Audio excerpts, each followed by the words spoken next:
Hinahamon namin kayo na hanapin ninyo ang mga politikong kumakain sa kaban ng bayan habang kami ay nalululog sa kahirapan, habang kami ay natutulog sa kali, walang makain. Kayo naman ay nagpapakasasa sa kaban ng bayan na aming binabayad sa inyo. Hindi namin kayo binoto upang magnakaw sa kaban ng bayan at kainin ang aming mga pinaghirapang mga Pilipino. Kaya tinatawagan ko ang lahat ng kababayan kong Pilipino na sumama dito sa EDSA Shrine mamayang 5:30 at ipakita natin sa mga politiko na hindi tayo natatakot sa kanila. Tayo ang nagpaupo sa kanila sa mga posisyon nila. Tayo rin ang magpapababa sa kanila sa mga posisyon nila dahil sa ginagawa nilang pagganakaw sa ating mga pera dito sa kaban ng bayan. Saan na napunta ang flood control? Noong humihingi si BP Sara ng budget sa gobyerno ng Pilipinas, tinutuliksa at iniimbestigan habang ang ating mahal na Pangulo na si Duterte ay ipinakulong nila nang hindi man lang sila dumaan sa due process. Ngayon sasabihin ng tagapagsalita ng Malacanang na si Claire Castro na dumadaan sa due process ang pag-imbestiga. Imbestigahan nyo muna ang inyong mga sarili bago si BP Sara at ang taong bayan. Imbestigahan nyo muna ang mga sarili nyo dahil alam namin na mga Pilipino na magkakasabot kayo sa pagkain nyo sa flood control ng ating bansa na yan. Ang mga tao na mga diskaya habang sila ay merong ilang sasakyan, meron silang 28 na Ferrari na mga sasakyan habang ang mga Pilipino ay nagtutulak at lumulusog sa baha, hindi nakakakain ng maayos. Meron pala sa kabila ng paghihirap natin, pagpapakalulod natin sa baha, meron palang mga politiko at mga kontraktor na nagpakasasa sa bayan ng pera ng kaban ng bayan natin, mga kababayan. Kaya ngayon po, andito kami sa EDSA Shrine upang ipakita sa mga tao na yan, sila Zela Alonte na hindi na nahiya sa pagpiplex ng mga yaman nila. Mahiya naman kayong mga anak kayo ng kontraktor, mga anak ng congressman, hindi kayo nahihiya na piniplex nyo sa social media ang inyong mga kayamanan na galing sa nakaw? Hindi ba kayo nahihiya habang kayo ay kumakain na nagkakahalaga ng 759,000 na pera habang ang mga Pilipino ay nagugutom? At ang pinagmamalaki niyong mga kayamanan ay galing sa nakaw, galing sa kaban ng bayan, galing sa korupsyon. Kaya mga Pilipino, lumabas tayo at huwag tayong matakot magsalita dahil bawat isa sa atin ay may karapatang magsalita. Dahil kaban ng bayan ang pinag-uusapan dito at taxpayer tayong mga Pilipino. Lahat tayo ay nagbabayad ng buwis, kaya dapat natin ungkatin at ipalabas kung saan napunta ang mga flood control na ninakaw ng mga politika at mga kontraktor na yan. Maraming salamat po. Pagsalita ng Malacanang na si Claire Castro na gumagawa sila ng pinakamalaking investigasyon para mahanap at kung sino ang maganagdako ng kaban ng bayan. Claire Castro, wag kang magbabububuhan. Wag kang magbabububuhan. Ha? Kasi magkakasabwat kayo eh. Imbestigahan niyo muna ang sarili ninyo. Di ba? Kaya hindi ako maniniwala na may patutunguhan ang administrasyong ito at ang investigasyon na ito. Wala ang patutunguhan ng investigasyon na yan. Kasi kung meron, hindi na dapat imbestigahan yan. Hindi na dapat nakalabas na sa bansa eh. Yung mga ibang congressman na nagpapakasasa sa kaban ng bayan, nakalabas na sa bansa. Pero anong masasabi nyo na balita po si Saldico ay nasa Las Vegas, na alam naman natin ang Las Vegas lugar po yan ng mga gambling capital po yan. Ano po masasabi nyo? At doon siya nandun siya ngayon sa Las Vegas. Ang masasabi ko kay Saldico, kasi itong si Saldico, matagal lang ito panahon pa ni BP Sara itong si Saldico Itong si Saldico kasi masyadong popular na sa korupsyon. Natural, andun siya sa mga lugar ng gambling. Kasi nga mga protector yan sila ng mga ganyang mga gawain. Oo.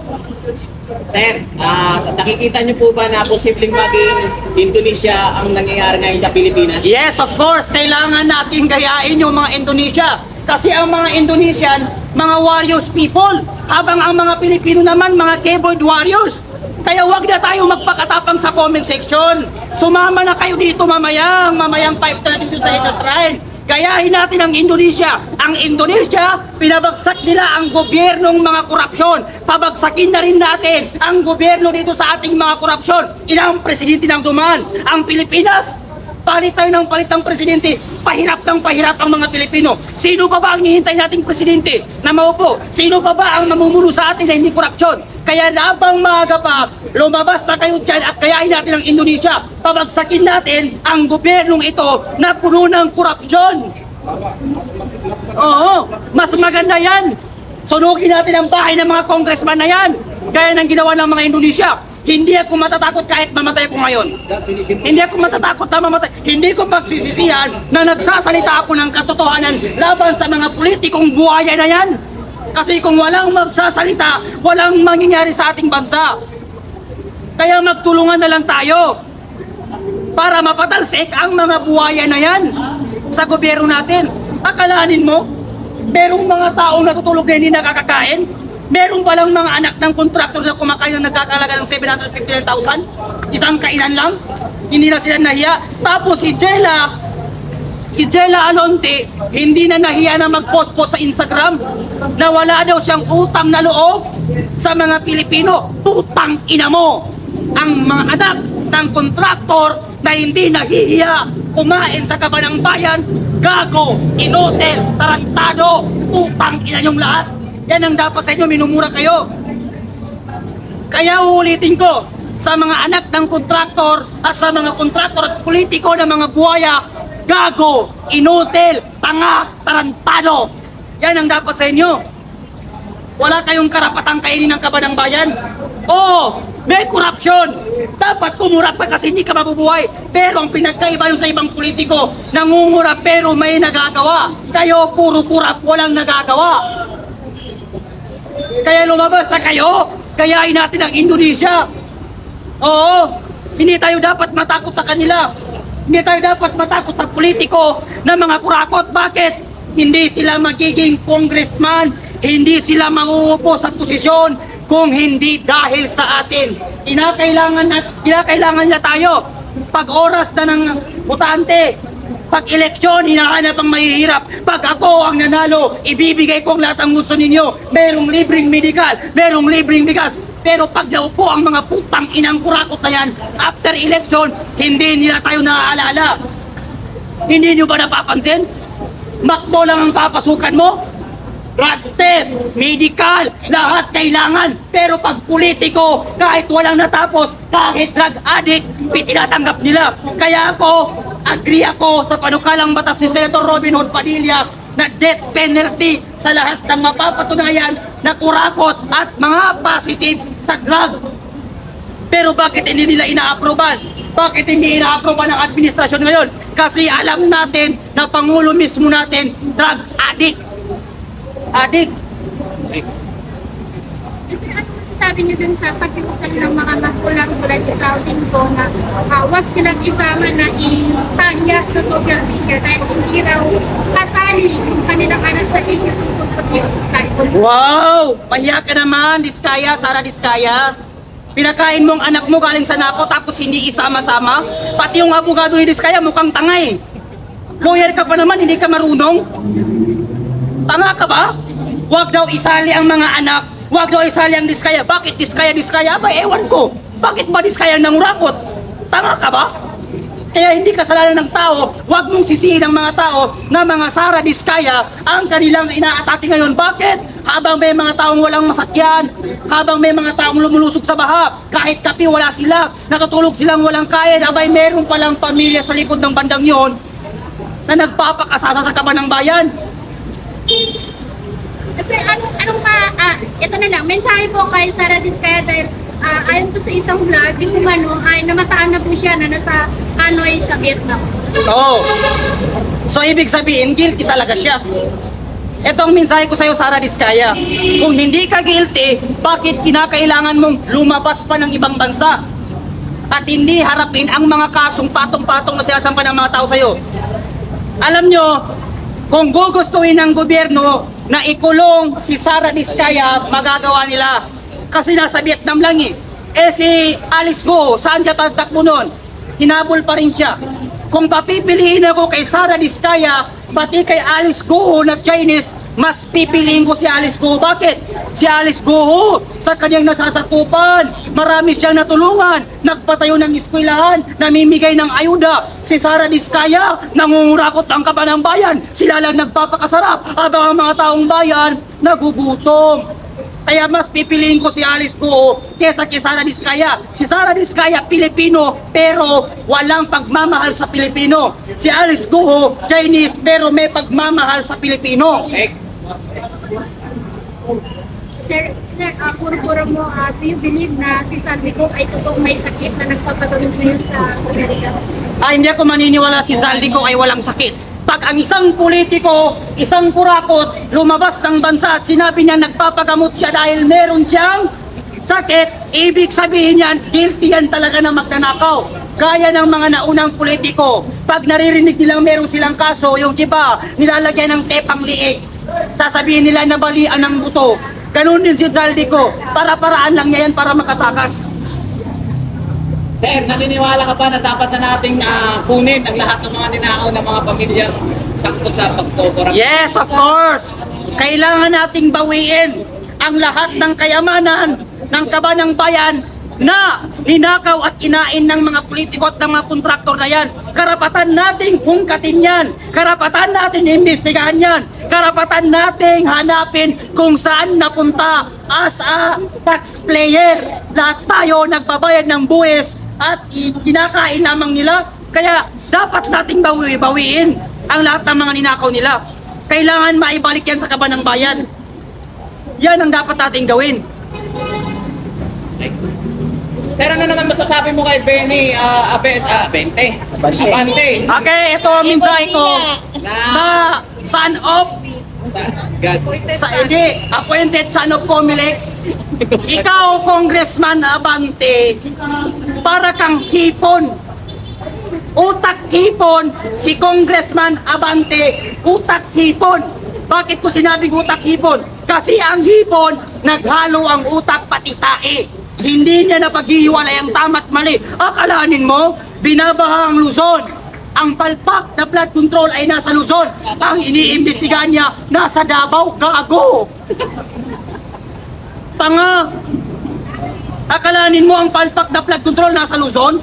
Ang palpak na budget, eto ngayong administrasyon ni BBM.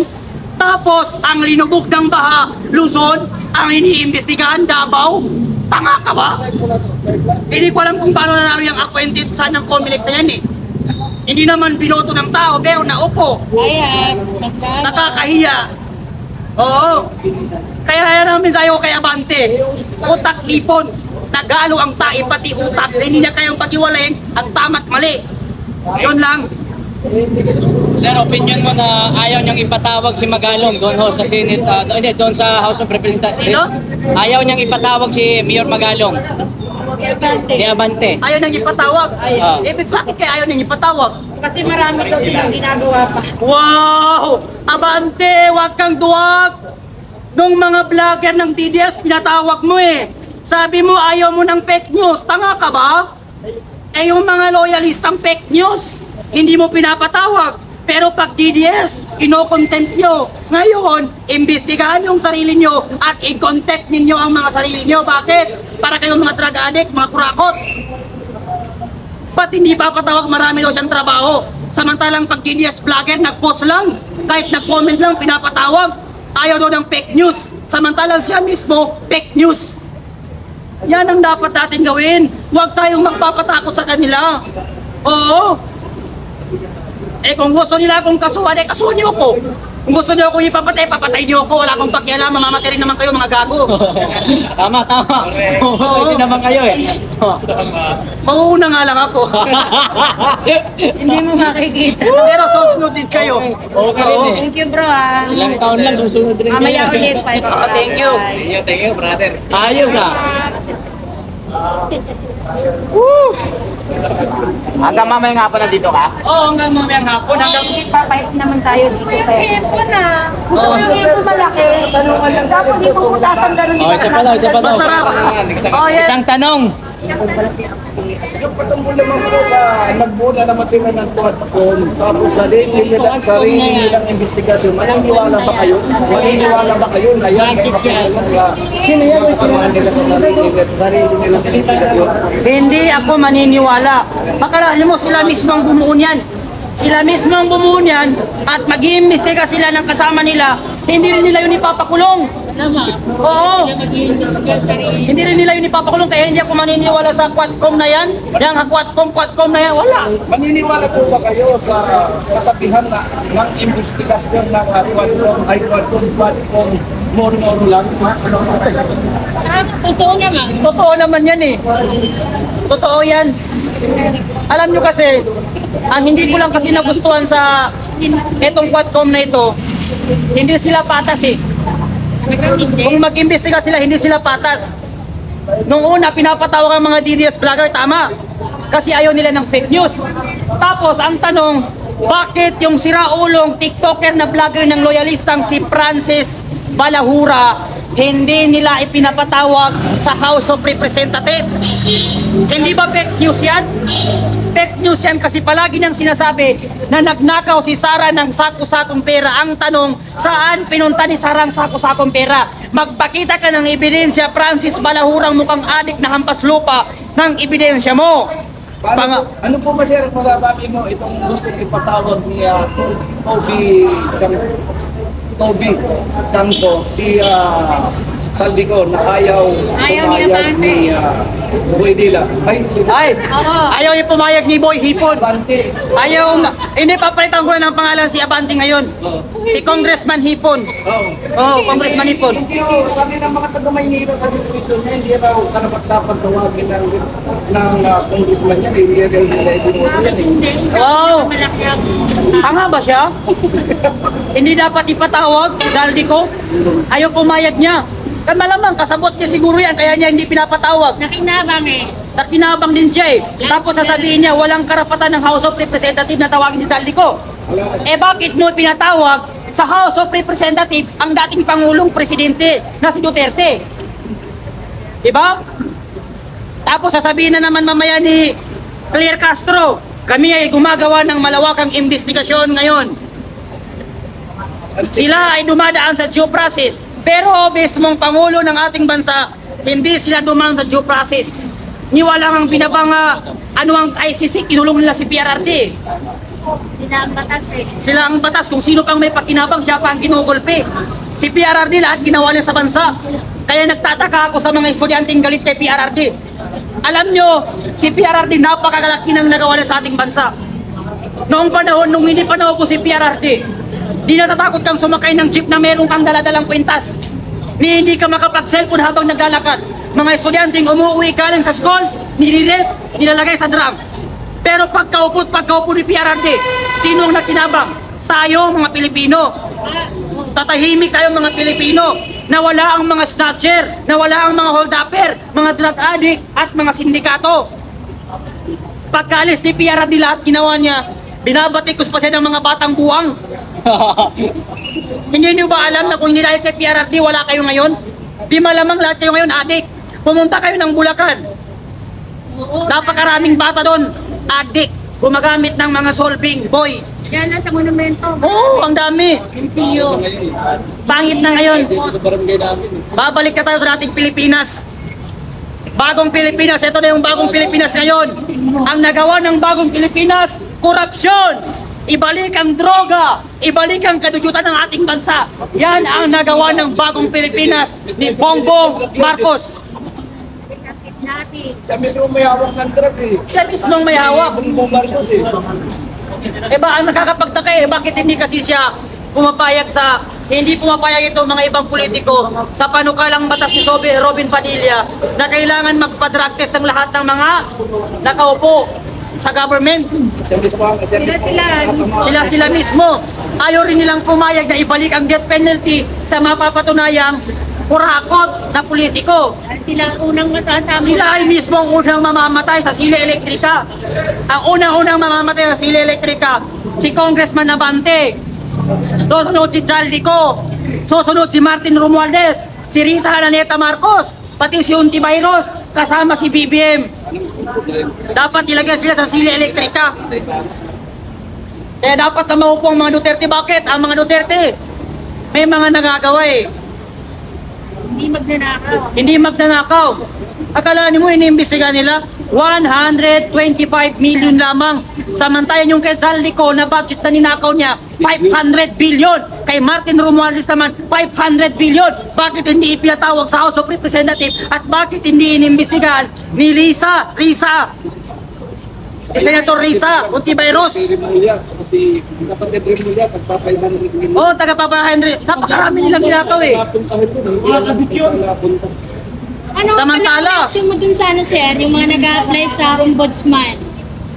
Si ano yan? Narinig ko kasi yung Remulla. Si Remulla na gusto niyang hawakan ng ombudsman. Kasi alam niyo na, kasi ang una hindi ako nakakalimot kung sino magpapail sa ano eh. Sa Comelec. Papalitan niya si pero si George Garcia. Ito lang gusto niya kasi siya ang hawak sa lahat ng butante. Ngayon, ang papanalo nila ang gusto niya. Ngayon, hindi lumusot ang plano na yon. Ngayon naman gusto niya magpapoint sa ombudsman. Para daw mas mapabilis ang impeachment kay BP Sara. Napakawawalang hiya ng mga yan. Bakit sila sumusuway sa Supreme Court? Ang Supreme Court mismo ang nagsabi na itigil at ibasura na ang impeachment kay BP Sara.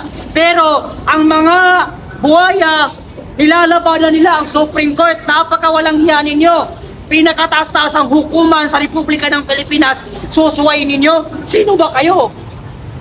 Mga buhaya. Nakasandal sa kay Bangag eh. Nakasandal sa adik eh. Ang nakakalungkot pa dyan, yung mukhang unggoy na si Tori. Ay, bumalik na sa nila, sa probinsya nila. Bumalik na sa probinsya nila. Kasama niya na yung mga pinsan niya, kapatid niya. Oo. Natawa ako Saging eh. nung meron siyang sinabi na walang adik na pogi. Ayun. Ibig sabihin, parang inamin ni Tori na siya mismo adik. Kasi hindi naman siya pogi eh. Bakit nagreklamo si Bongbong Kaya Marcos? yata siya natanggal eh. Dahil tinamaan. Ang masakit pa dyan, ginamit lang siya ng administrasyon. Ginamit lang ng administrasyon. Ngayon wala na siyang pakinabang, tinanggal na siya sa posisyon. Ang sakit sa pakiramdam nun. Sikat kasi. Oo. Ngayon, kawawas siya ngayon dahil wala na siya sa pisko. Nakikilang na akong bayan sa kanya. Kailangan magtagulo siya ng kumpanya. Marami siyang kasalanan na dapat pagbayaran. Lalo na yung kay Kaya dapat mag-people power na talaga tayo eh. Losobin na natin ng Malacanang. Dapat. At pababain na sa pwesto ang mga politiko na yan. Hindi tayo dapat matakot sa mga baril nila. Hindi tayo dapat matakot sa mga posisyon nila. Kasi kung hindi dahil sa atin, wala siya sa posisyon nila. Dapat ang birthday ni Kakay Digong, nandun kami sa Oo. birthday na ano. Ako halos sa lahat ng rally, nandun ako. Nandun din ako. Nagsasalita. Ang dami-dami ng pulis dun eh. Noong rally natin dito, sa EDSA Shrine dito mismo, nagsalita rin ako noon. Pag uwi ko, hinabol ako ng mga hampas lupa. Akalanin mo, papakulong nila ako, wala naman akong kaso. Nagtago ako dun sa Bulacan. Almost 8 months ako nagtago dahil hinahanap ako. Sinasabi pa nila, bayaran ako, di piso wala akong bayad. Binayaran ako ni PRRD doon sa magandang loob ng ginawa niya sa ating bansa. Hindi pera ang binayad niya sa akin. Hindi pera. Oo, yun man lang kaligtasan natin, malaki na yun eh.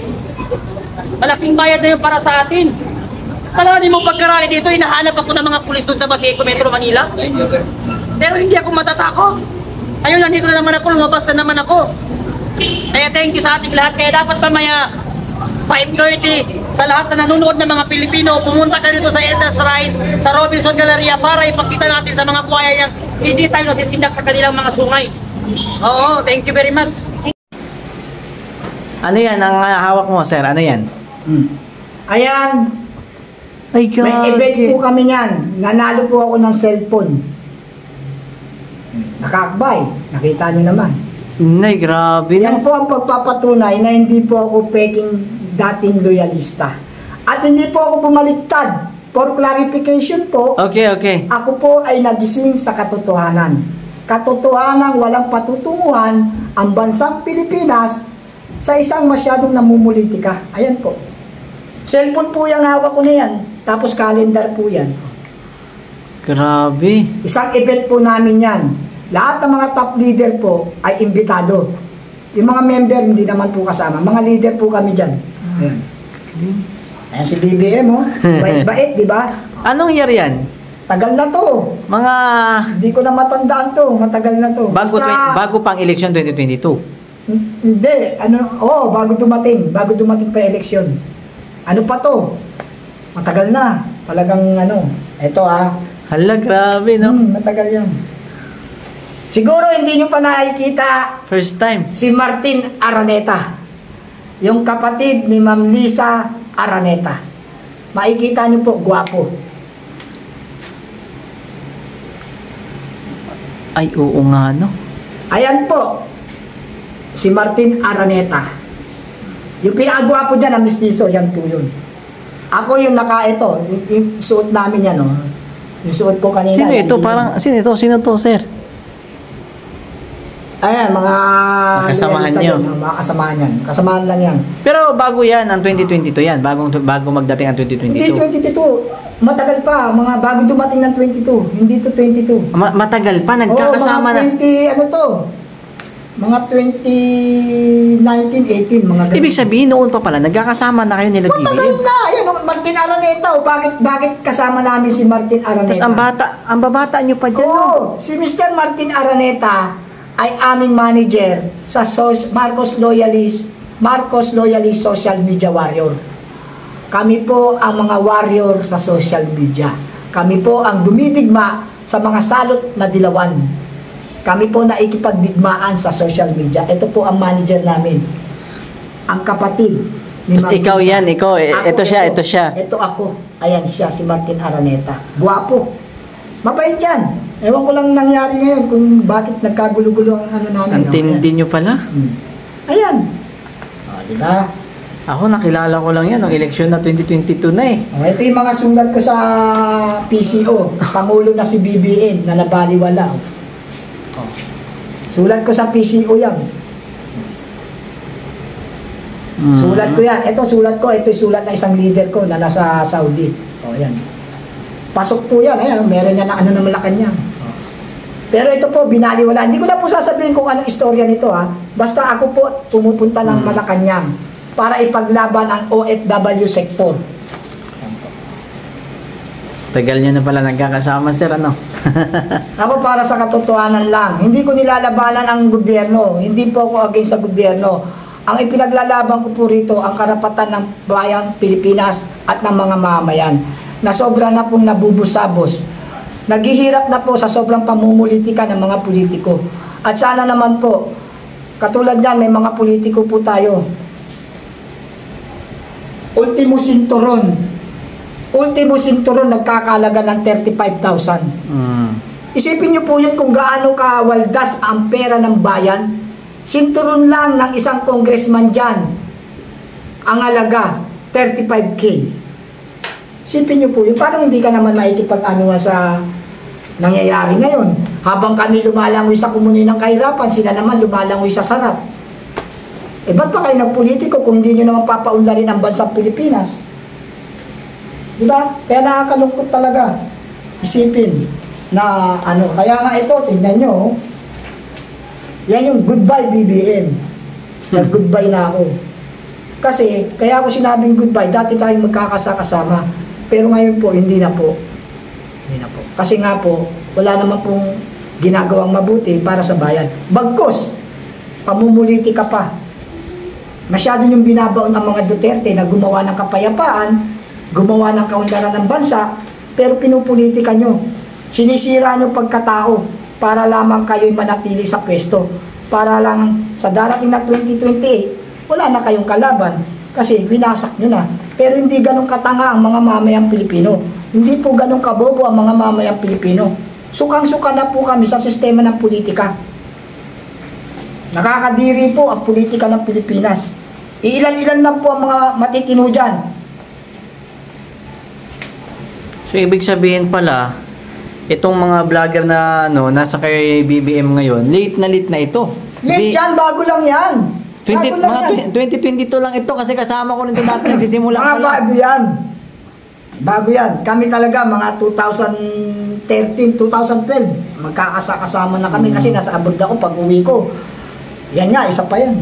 Mabang istorya. Ikaw ang higit na mas nakakaalam kaysa dito sa mga nagmamagaling Sa na vlogger. libingan ng mga bayani, kasama kami dyan.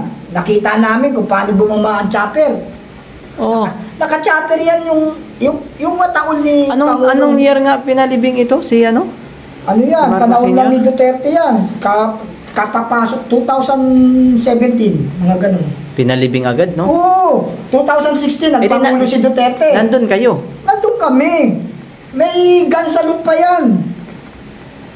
Nagpaputok pa ng ng rifle. Matindi. Marching. Andun pa yung nanay, si Doña Josepa ba yun? O yun. Tapos ganon. Yan pala mga mga dati-dati talaga, no? Kaya nakakalungkot isipin. Ngayon, hindi naman ako loyalist ni Duterte na loyalist kay Duterte. Loyalista ako ng bayan at mamayan. Kaya lang si Duterte kasi, ang Pangulong Duterte na magaling at saka yung mga anak na magagaling din, yung family Duterte, sila yung gumaganap sa bayan at mamayan ng ikaunlaran at kapayapaan. Kaya nag-loyalist din ako sa kanila dahil sa ginagawa nila, hindi dahil sa pagkatao nila. Hindi dahil sa apelyido nila. Loyalista ako dahil dun sa ginagawa nilang kabutihan at pagmamahal sa bayan at mamayan. Kaya nasa Duterte ako. Yun ang tunay na dahilan. Mahal ko ang mga Duterte dahil mahal din nila ang bayan at mamayan. Hindi ako mahal ng mga Duterte. Ang mahal ng mga Duterte, ang buong Pilipinas, at nakasama na ako doon. As a wool. Kaya mamahalin mo Duterte family, mahal nila Pilipinas, mahal ko rin ang Duterte. Yun naman ako eh. Kaya nga ako, tingnan nyo, may bandera ako sa likod. Kasi, this is, sovereignty. Ito ang sign ng kalayaan, sign ng pagmamahal, makabansa, na talagang tayo ay Pilipino. Kaya nga, mahal din ko si Pangulong Duterte dahil hinahalikan niya ng gano'n ng bandila. Siya lang ang nakita natin gano'n, ha? May nakita kayo, sige nga, i-research nyo kung may makikita kayong Pangulo na umahalik sa bandila ng Pilipinas. Duterte lang. Kaya nung makita ko yan, naghangat ako magkaroon ng ganito at nirespeto ko. Kasi Pilipino ako. Kaya yan ang diwa ng pagkakaroon ng bandila. Kasi dyan yung kasarinlan. Yan, that is a sign of kasarinlan, sovereignty. That is a symbol of sovereignty. Meron ka sariling bansa, yan ang pagkatao mo. Kaya sana mahalin natin ang Pilipinas. Huwag natin mahalin ang mga sarili lang natin. O katulad yan, mga politiko. Naging politiko na. Ano na nangyari? Pinagsilbihan ba ang mga mamayan? Pinaunlad ba ang Pilipinas? Hindi. Namumulitika. Impeach Sara. Impeach Sara. Huwag pabalikin si Duterte. Huwag pabalikin yan. Tama ba yun? Pilipino yan. Di mo pabalikin? Sus, masyadong politika. Huwag ganyan. Baguhin na po natin ang sistema ng ating bansa kasi kawawa din po ang pangkalahatan. Kayo magaganda buhay nyo. Paano naman kami? Ang usapin ng bansang Pilipinas, usapin ng mga mahihirap. Kayo mayayaman na, wala na kayong problema. Paano naman kami? Dapat inaangat nyo rin kami. Hindi naman namin angat maging mayaman. Pero dapat naman makontento man lang kami sa buhay namin na hindi kami naghihirap na, hindi kami namumroblema sa araw-araw namin gastusin. Sobrang taas. Yan ang unahin nyo. Problema ng bayan, hindi ang Duterte. Tama na yan. Tapos ngayon, dinesisyonan ng Supreme Court, nagpapalagan pa kayo. Samantalang nung walang desisyon, desisyonan niya. Desisyonan nyo na. Kailangan masimulan. Hindi nyo masisimulan kasi unconstitutional. Unconstitutional. Maliwanag yan sa batas. Kaya huwag na kayong pumalag. Okay. Ano pa? Okay na. Naano na natin yung 20%, ano?